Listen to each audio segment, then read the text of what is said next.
छा था सम्झो त मेनली या फौरी तौर ते कहिड़ा अहिड़ा मसइला आहिनि असांजे मुल्क में या पंहिंजे सिंध जी ॻाल्हि कयूं त सिंध में जेके फौरी तौर ते हल थियणु घुरिजनि? ॾिसो मां सम्झां थो माण्हुनि जा इशूज़ छा हूंदा आहिनि बेसिकली हू चवंदो आहे असांखे वाटर मिले, पाणी पीअण जो मिले, साफ़ हुजे, ड्रेनेज लाइट हुजे, पेवर हुजे, रोड हुजे, इलेक्ट्रिसिटी हुजे, गैस हुजे, जॉब हुजे, डेवलपमेंट हुजे।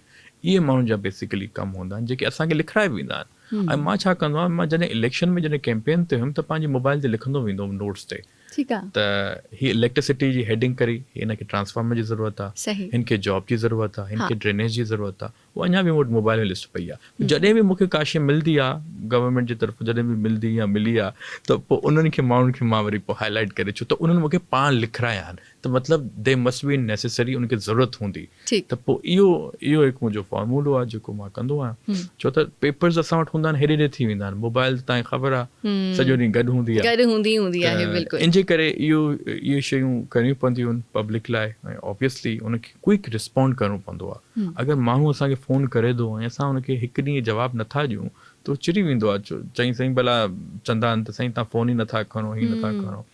त लाइक हिते तव्हांखे अटेंटिव थियणो पवंदो आहे। बिल्कुलु ईअं ई आहे।